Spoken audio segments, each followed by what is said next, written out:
rame-rame kita ke UGM. Datang rame-rame ke Joko Widodo di Solo. Dan itu kita akan melakukan pada tanggal 15 April jam 13, jam 1 ke Rektorat UGM. Nanti tanggal 16-nya besoknya jam 10 kita akan ke Solo. Langsung ke rumahnya Pak Jokowi.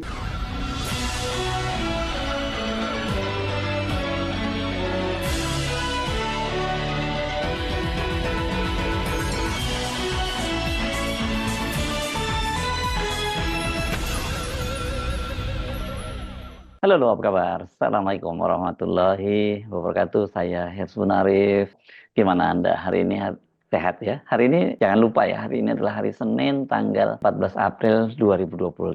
Ini artinya ini adalah H-1 dari acara Halal Bihalal alumni Universitas Gadjah Mada yang akan diselenggarakan besok, Selasa 15 April 2025. Banyak sekali ini yang sedang menunggu-nunggu ini ya, hari H ini. Ini pastikan seru ya, karena banyak sekali selain alumni juga para aktivis yang akan berdatangan ke kampus UGM. Sejumlah alumni Universitas Gadjah Mada dan para aktivis yang tergabung dalam tim pembela ulama dan aktivis yang dipimpin oleh Profesor Egy Sujana itu sudah berdatangan di kota Yogyakarta. Dan setelah itu mereka siap-siap untuk bergeser ke kota Solo. Mereka punya dua agenda utama. Pertama, menemui Rektor UGM, Ovi Emilia, dan Dekan Fakultas Kehutanan UGM, Tinggi Sunarta, untuk melihat dan sekaligus menguji keaslian ijazah dan skripsi yang disebut-sebut sebagai milik dari Joko Widodo. Kedua, setelah itu mereka akan bergeser ke kota Solo, mendatangi rumah Joko Widodo di Gang Kutai nomor 1 di kawasan Sumber. Nah, ini untuk meminta Jokowi juga menunjukkan ijazah aslinya. Saya kira kalau semuanya itu ditunjukkan dan terbukti asli, beres, nggak ada persoalan lagi. Tapi kalau ternyata kemudian mereka tidak mau menunjukkan, apalagi menunjukkan dan kemudian setelah diuji ternyata palsu, nah ini konsekuensi yang sangat serius ya. Ada konsekuensi hukum dan ada konsekuensi ketatanegaraan ini. Hal itu yang menjelaskan mengapa Jokowi atau Joko Widodo, seperti dikatakan oleh salah seorang alumni UGM yang juga dikenal sebagai pakar telematika, Dr. Roy Suryo, ini Jokowi panik dan kasak kusuk untuk mengatur strategi. Gerakan ini, gerakan maksud saya menuntut keabsahan dari ijazah Jokowi itu rupanya sekarang ini nggak bisa lagi dianggap sepele oleh UGM, apalagi Jokowi. Karena kan sebelumnya Jokowi selalu ya kalau ada tudingan-tudingan semacam itu dia menganggapnya sepele, katanya itu adalah fitnah lama yang terus berulang katanya. Belakangan dia menyatakan ini kelihatannya nasihat dari penasihat hukumnya, apa yang mendalilkan tuduhannya dia yang harus membuktikan. Jadi dia merasa apa perlunya kan saya yang dituduh, saya jadi nggak berkewajiban untuk menunjukkan itu. Sementara para aktivis ini, terutama mereka yang pernah menggugat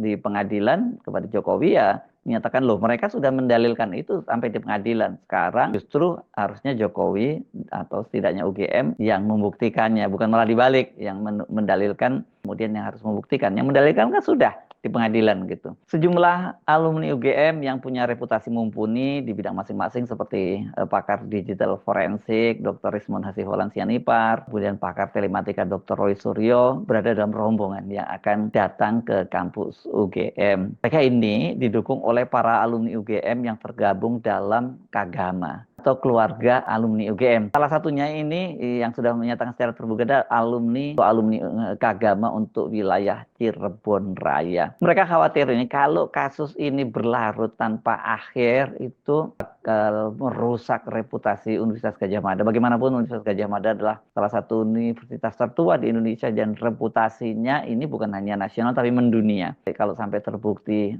menutup-nutupi kan ini bakal rusak reputasi UGM. Nah, ini yang menarik, ini kelompok alumni UGM yang mempersoalkan ijazah Jokowi itu kian bertambah, dan ini bukan hanya alumni ece-ece, ini alumni yang punya reputasi yang tidak perlu kita ragukan. Misalnya sekarang belakangan ini ada Profesor Tono Saksono PhD.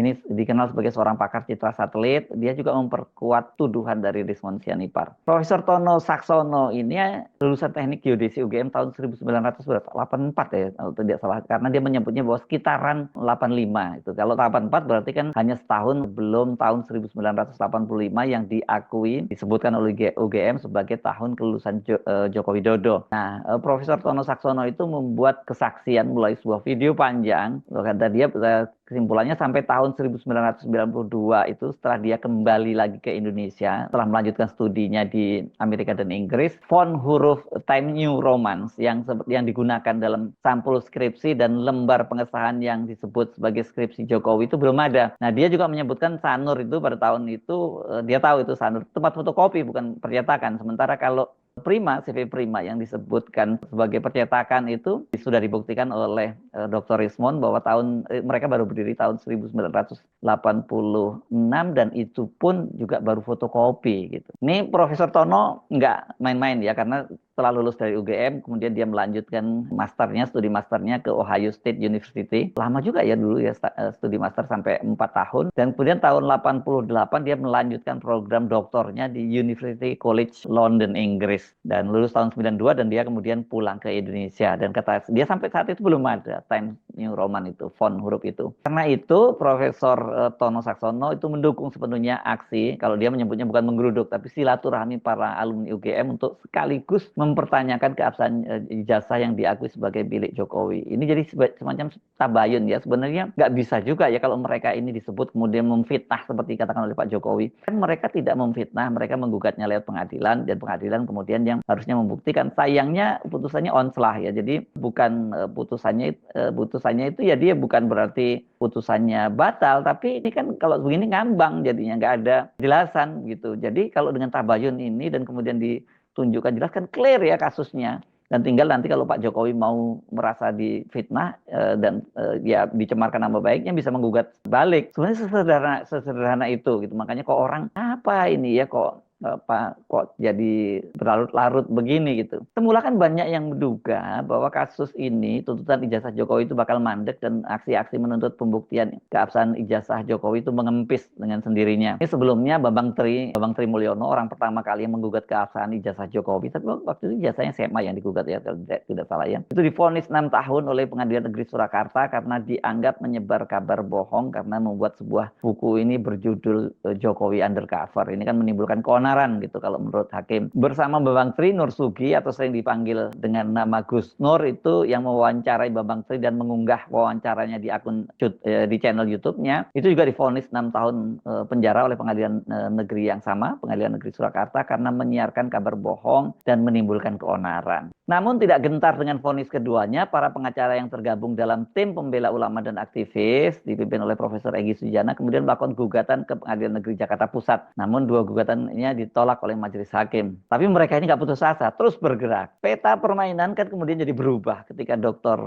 Rismond Hasiholan Sianipar, alumni Fakultas Teknik Elektro UGM itu membongkar fakta baru. Rismond ini seperti tadi juga disebut oleh Profesor Tono Saksono, itu dia mengakses skripsi dari Joko Widodo di perpustakaan UGM dan dia mendapati keanehan karena satu, kenapa sampul skripsinya dan juga lembar pengasahannya sudah menggunakan font huruf Times New Roman. Padahal pada tahun 85 itu dipastikan belum ada. UGM pada waktu itu membantah melalui Dekan Fakultas Kehutanan dan beberapa alumni, dan salah satunya adalah teman sekelas Jokowi mengatakan bahwa pada saat itu sudah biasa mereka menggunakan itu di percetakan. Ada 2 percetakan, yakni CV Prima yang sekarang masih terus buka dan juga tadi Sanur ya. Dan belakangan ternyata katanya Sanur itu sudah tutup, sementara CV Prima bisa dibuktikan oleh Rismond itu pada saat itu masih berupa fotokopi, belum jadi percetakan gitu. Ini makin rame karena belakangan tampaknya aksi ini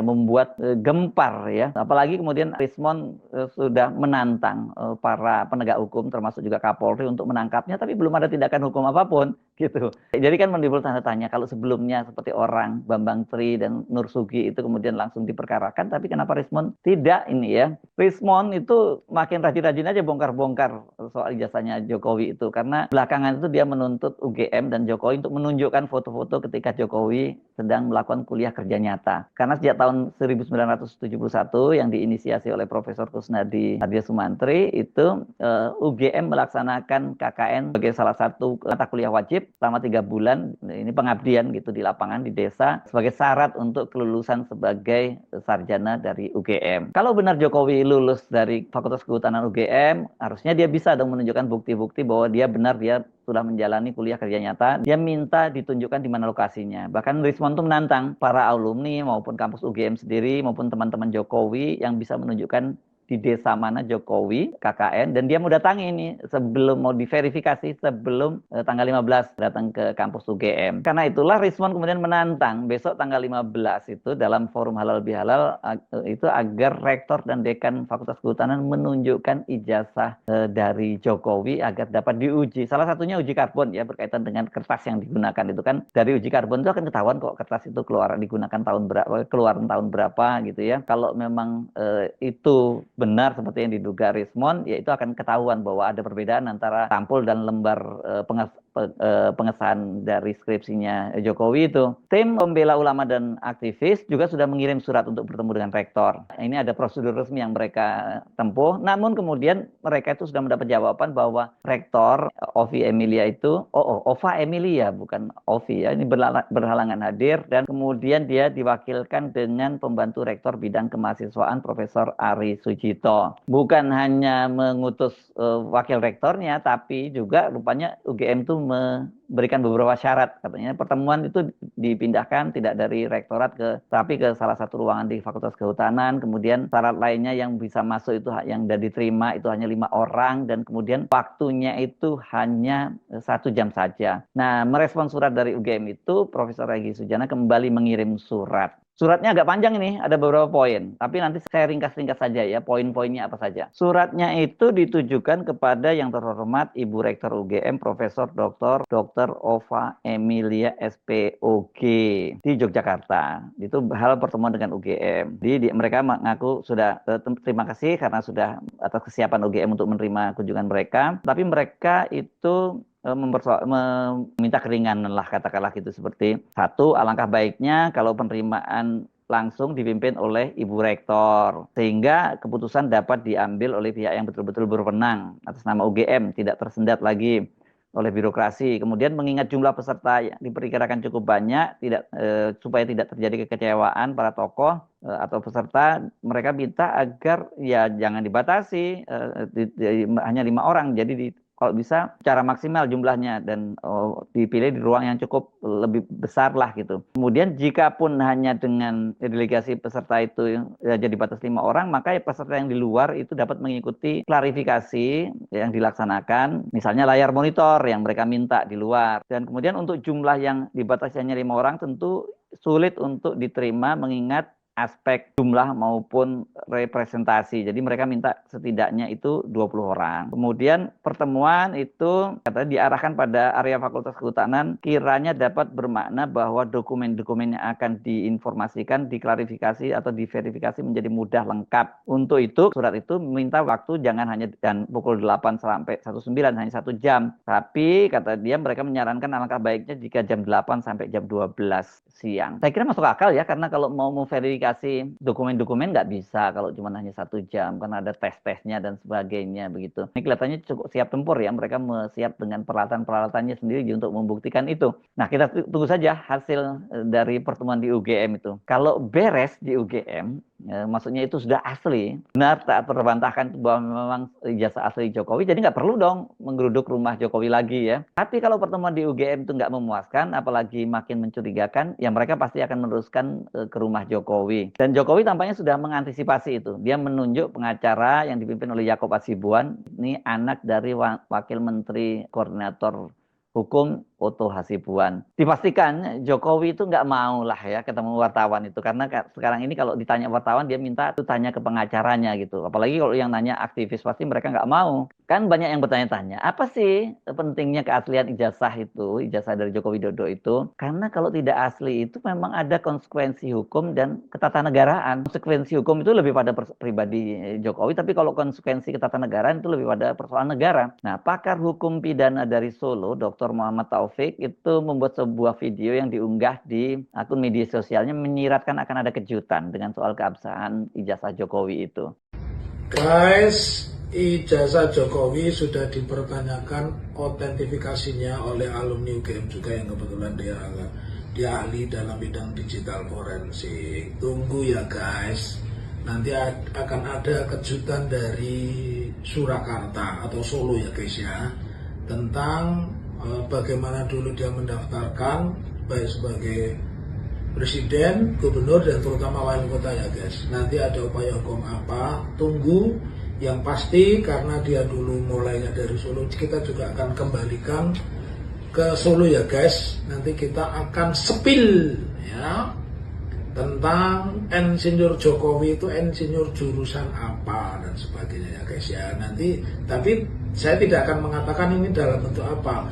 Tunggu tanggal mainnya, kita akan sepil bahwa kalau nanti kita bisa membuktikan Jokowi tidak pernah kuliah di UGM, apalagi lulus insinyur kehutanan jurusan perkayuan, teknologi kayu, tidak dikenal dimanapun. Saya sudah ngomong itu di Twitter ya. Nanti otomatis utang itu akan menjadi beban utang Jokowi, menjadi utangnya Kapolri, menjadi utangnya Jaksa Agung, menjadi utangnya Ketua KPU, Ketua DPR, dan orang-orang yang kemarin mendukung Jokowi. Salam akal waras, tetaplah kritis, dan jadilah orang yang merdeka, berani bicara merdeka, dan yakinkan kamu memang hidup di negara merdeka. Memang ini apa yang dikatakan oleh Dr. Taufik benar. Kalau terbukti ijazahnya palsu, maka ada konsekuensi hukum yang cukup berat. Konsekuensinya hukum, kalau ijazah palsu juga menyangkut soal keabsahan status jabatan politik yang pernah diembannya sebagai wali kota, gubernur, maupun presiden.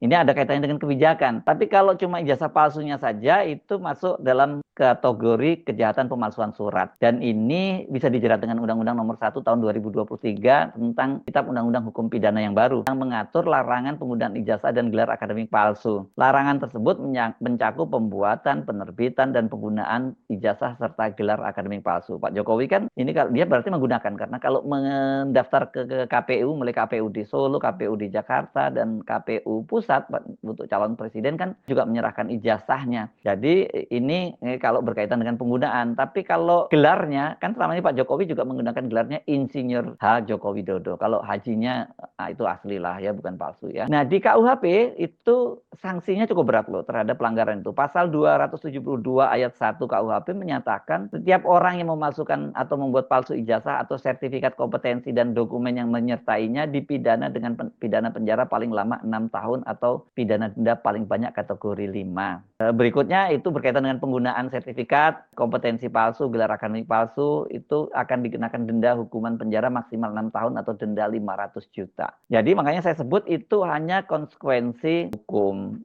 untuk pribadi yang menggunakan ijazah palsu atau menyatakan gelarnya dengan menggunakan ijazah palsu. Tapi kalau konsekuensi secara ketatanegaraan ini juga jadi sangat serius dong. Persoalannya kan dia selama menjadi wali kota, gubernur, dan kemudian juga presiden, itu kan dia banyak sekali menerbitkan kebijakan-kebijakan. Termasuk kalau presiden lebih banyak lagi, apalagi berkuasanya kan selama 10 tahun. Pertanyaannya kemudian bagaimana dengan kebijakan-kebijakan itu? Apakah kebijakan itu masih dianggap sah karena dia yang menduduki jabatannya adalah dengan menggunakan ijazah palsu? Sebenarnya itu tidak sah juga. Banyak juga bertanya-tanya yang netizen terutamanya. Kalau ijazahnya Pak Jokowi palsu, berarti kan hutang-hutang yang dibuat oleh Pak Jokowi itu bukan tanggung jawab dari warga Indonesia, jadi tanggung jawabnya Pak Jokowi. Jadi harus dia yang melunasi. Jadi banyak sekali konsekuensinya. Mengapa kemudian terlihat Pak Jokowi sekarang tidak seperti sebelumnya yang tadinya asal-asalan aja menjawab, sekarang lebih serius dan bahkan sudah menyiapkan pengacara. Sekali lagi, saya selalu memberikan ruang skeptisisme. Saya juga tetap buka peluang bahwa kemungkinan ijazahnya palsu dan konsekuensi cukup serius. Tapi kalau kemudian Pak Jokowi itu ternyata bisa membuktikan kebenaran ijazahnya, ya supaya orang tidak gampang memfitnah, tidak ngumbar aib orang lain, ya dituntut aja balik Pak Jokowi. Kan Pak Jokowi sekarang sudah jadi warga negara biasa juga. Jadi haknya sama di mata hukum. Saya Hersbun Arif, sampai jumpa lagi. Wassalamualaikum warahmatullahi wabarakatuh.